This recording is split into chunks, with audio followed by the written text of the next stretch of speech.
प्यारे प्रभु के लोगों, आप सभी को एक बार फिर से प्रभु यीशु मसीह के नाम में जय मसीह की एक और नई वीडियो में आप सभी का मैं स्वागत करता हूं। और मैं आज बाइबल से बातचीत करूंगा कि किस रीति से जब हम परमेश्वर के अधीनता में, परमेश्वर के बनाए हुए कानून में चलते हैं तो परमेश्वर हमें कौन सी आशीषें देता है और किस प्रकार से हमारा जीवन होता है।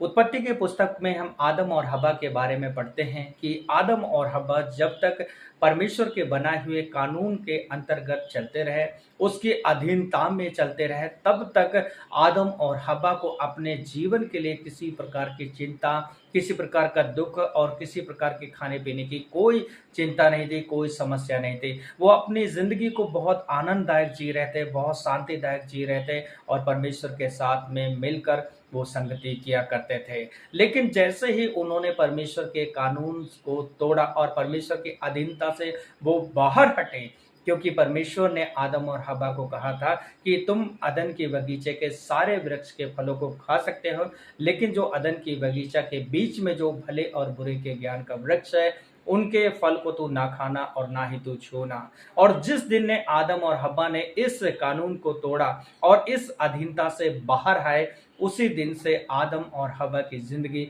बड़ी दुख भरी, बुरी चिंता भरी, संकट भरी और कलेश भरी चालू हो जाते। उनके जिंदगियों में दुख दर्द शुरू हो जाते हैं और वो लोग बहुत परेशानियों का जीवन जीना शुरू कर देते हैं। तो यहाँ हम एक छोटे से कहानी के द्वारा क्या सीख रहे हैं कि जब तक वो परमेश्वर के अधीनता में रहे, तब तक परमेश्वर की आशीषों में आनंद किया और खुशी से वो रहे और एंजॉय किया। उसी प्रकार से यदि आज हम भी परमेश्वर के अधीनता को में चलें, उसके कानून के अंतर्गत चलें, तो हम परमेश्वर की दी हुई प्रत्येक आशीषों को अपने जीवन में एंजॉय करेंगे और परमेश्वर के साथ एक अच्छी सी संगति और एक अच्छी सी फेलोशिप कर पाएंगे। तो यहाँ हम सीखते हैं कि हमें परमेश्वर के अधीनता में होकर चलना है, उसके वचन की अधीनता में होकर चलना है, ताकि हमारे जीवन अच्छी रीति से बन सके और हम अच्छी रीति से सुख शांति से अपनी जिंदगी में जी सकें। नए नियम में हम लूका रचित सुसमाचार 15 अध्याय में एक कहानी के बारे में पढ़ते हैं कि एक व्यक्ति के 2 बेटे थे, लेकिन छोटा वाला बेटा अपने पिता से कहने लगता है, पिता मेरे हिस्से की जमीन मुझे दे दे, मैं अपनी मर्जी से अपनी इच्छा के अनुसार और जैसा मुझे अच्छा लगता है वैसा वो जीना चाहता था, इसलिए पिता से अपने हिस्से की जमीन उससे मांगी। और पिता क्या करता हो सकता है, बहुत बार समझाया होगा, लेकिन ना समझने के कारण अंत में पिता उनका बंटवारा कर ही देता है। और छोटा वाला बेटा उन सारे अपने हिस्से को लेकर, धन और दौलत और प्रॉपर्टी को लेकर दूर देश शहर में चला जाता है। जाने के बाद उन पैसों से वो बहुत ही मस्ती करता है, यार दोस्त, डिस्को, गाना, ये वो बहुत सारी दुनियादारी में वो लिप्त हो जाता है। लेकिन आते आते एक समय ऐसा आता है कि उसके पास जो धन था वो सब कुछ खत्म हो जाता है और जितने भी यार दोस्त थे वो भी सारे गायब हो जाते हैं। और अब इसे अपनी ज़िंदगी जीने के लिए और अपने आप को सर्वाइव करने के लिए बहुत ही कलेश और समस्या का सामना करना पड़ता है। इस कारणवश वो अपने लिए एक जॉब ढूंढता है, काम की तलाश में निकल जाता है, बहुत बार घूमता रहता है, लेकिन उसे कोई काम भी नहीं मिलता है। लेकिन अंत में उसे बड़ी मुश्किल से एक काम मिलता है, वो भी सूअर चराने का काम। लेकिन वहाँ के मालिक ने उससे कहा कि आप जो काम ये सूअर चराने का करेंगे और मैं आपको ये काम दूंगा तो सही, लेकिन मुझसे कुछ भी उम्मीद मत रखना कि मैं आपको कुछ सैलरी दूंगा या कुछ खाने के लिए दूंगा। उसकी कंडीशन ये थी कि जो ये सूअर खाएंगे वही तू भी खाने पाएगा। इस प्रकार की कंडीशन में वो काम करने के लिए तैयार हो जाता है और कुछ समय तक उन सूअरों के साथ रहता है। जो सूअर खाते हैं वो भी खाना शुरू कर देता है। लेकिन एक दिन वो बैठकर सोचने लगता है कि मैं कौन सी जगह, अर्थात अपने पिता की जगह जहाँ सुख सुविधाएं और बहुत आनंद था और बहुत सारी फैसिलिटी थी, उस जगह को मैं छोड़कर यहाँ पर आया हूँ और मैं क्या कर रहा हूँ। और जैसे ही उसने इस बात को सोचा और जाना कि मेरे पिता के घर में इतने नौकर चाकर हैं, उनके लिए खाने के लिए भरपूर भोजन है और इवन वो खा भी नहीं पाते हैं, इतने तृप्त हो जाते हैं, लेकिन मैं इन सूरों के साथ में अपनी जिंदगी को बिता रहा हूँ। इस प्रकार से जैसे ही उसने सोचा और उसने अपने जीवन में अपने पिता के पास जाने का निर्णय लिया। वो पछताया अंदर से कि मैंने जो किया है वो गलत किया है, इसलिए अब मैं जाऊंगा, अपने पिता से कहूंगा कि पिता, अपने पुत्र के नहीं बल्कि अपने नौकर के समान मुझे और रख ले और वहाँ से वो बेटा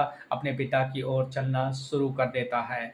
तो यहाँ पर वो पिता उसको देखते ही उसको गले लगा लेता है और उसको चूमता है, उसके लिए बड़ा-सा एक भोज रखा जाता है, उसे वो नए कपड़े पहनाए जाते हैं। ये तो एक कहानी का अंत था, लेकिन हम यहाँ से क्या सीखते हैं? इस छोटे वाले बेटे ने पिता के अधिकार को नहीं स्वीकारा, पिता के अधीनता में चलना नहीं चाहा, इसलिए इसकी कंडीशन बहुत ज़्यादा खराब हो गई, इसलिए इसकी कंडीशन बहुत ज़्यादा बदतर हो गई। लेकिन ये पछताया और पिता ने फिर से उसको एक्सेप्ट किया। यदि आज हमें लगता है कि हम अपने जीवन में अपने पिता के, स्वर्गीय पिता के अधिकार से बाहर चल रहे हैं और अपने तौर तरीके से अपनी ज़िंदगी जीने और बनाने की कोशिश कर रहे हैं, जैसे कि ये उड़ाऊ पुत्र बनाने की कोशिश कर रहा था और जी रहा था, तो हमें वापस आने की ज़रूरत है। पिता आज भी हमारा इंतज़ार कर रहा है, वो आज भी हमें गले लगाना चाहता है, वो आज भी हमें चूमना चाहता है, वो आज भी हमें धार्मिकता के कपड़ों से हमें पहनाना चाहता है और अपने राज्य में और अपने घराने में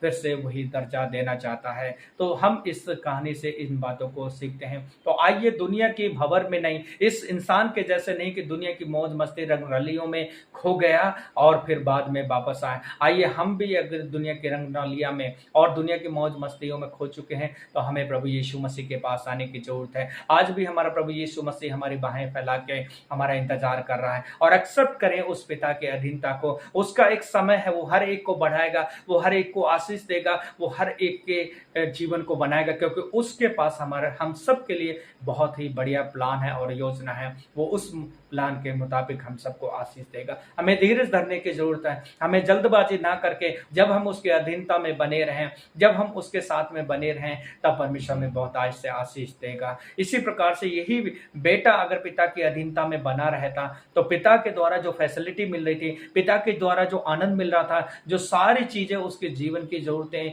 पूरी हो रही थी, वो पूरी बनी रहती जब वो पिता के अधीनता में चलता रहता है। यदि हम चाहते हैं कि हमारे जीवन की ज़रूरतें हमारे जीवन में सारी सप्लाई होती रहें और पिता की ओर से हमारे जीवन में आशीष बनी रहे, तो हमें प्रभु यीशु मसीह की अधीनता में बने रहने की ज़रूरत है। प्रभु इस वचन के द्वारा आप सभी को आशीष दें। आइए हम प्रार्थना करेंगे और सोचेंगे, कहीं ऐसा तो नहीं कि हम दुनिया की भंवर में खो चुके हैं और दुनिया के भंवर में हम अपनी मौज मस्तियों में ज़िंदगी जी रहे हैं, लेकिन आज भी पिता हमारा इंतज़ार कर रहा है। आज भी प्रभु यीशु मसीह अपनी बाहों को फैला के हमारा इंतज़ार कर रहा है। आइए इस व्यक्ति के समान लौट आएँ और अपने प्रभु यीशु मसीह के अधीनता को स्वीकार करें और उसके वचन के अधिकार को स्वीकार करें, ताकि जितने प्लान, जितनी योजना उसने हमारे लिए किया है, जितने वायदे उसने हमारे लिए किया है, वो सारे वायदे हमारे जीवन में पूरे हो जाएँ। आइए हम मिलकर प्रार्थना करेंगे। हमारे जीवन के स्वामी प्रभु जी, हम आपका दिल से धन्यवाद करते हैं प्रभु। इन दोनों घटनाओं के द्वारा आपने हमें सिखाया कि हमें तेरी अधीनता में रहकर जिंदगी जीना है, तेरे अधीनता में रहकर खुशहाली है, तेरे अधीनता में रहकर प्रभु जी आनंद है प्रभु, और हम शांति का जिंदगी जी सकते हैं। प्रिय परमेश्वर पिता, यदि हम आपकी अधीनता से बाहर जाने की कोशिश की है, इस दुनिया के रंगललियों में खोने की कोशिश की है, तो प्रभु हमें माफ कर प्रभु, और हमें एक बार फिर से अपना बेटी और बेटा करके स्वीकार कर, ताकि प्रभु हम तेरे राज के वारिस बन जाए प्रभु, तेरे घर के अधिकारी बन जाए प्रभु, और तेरे नाम की महिमा हो। मेरे प्रत्येक भाई बहनों को इस घटनाओं के द्वारा, इन कहानियों के द्वारा प्रभु आप बहुत से आशीष दें। ये लौट आए प्रभु, दुनिया में नहीं बल्कि परमेश्वर आपके पीछे चलें, आपकी खोज में बढ़े परमेश्वर, आपके अधीनता में होकर जिंदगी जिए। तो हर एक बातें जो आपने इनके जीवन के लिए किया है, हर एक वायदे, हर एक प्रतिज्ञा जो आपने इनके जीवन के लिए किया है, वो सारी प्रतिज्ञाएं पूरी होने पाए। यीशु डैडी, आप प्रत्येक भाई बहनों को आशीष दें। आपका दिल से धन्यवाद और धन्यवाद करते हैं कि आपने अपने वचन के द्वारा हमें एक बार फिर से ये रिमाइंड कराया, याद दिलाया कि हमें तेरी अधीनता में होकर चलना है। ऐसी शक्ति दे, सामर्थ्य दे, ताकि तेरे नाम की महिमा होने पाए।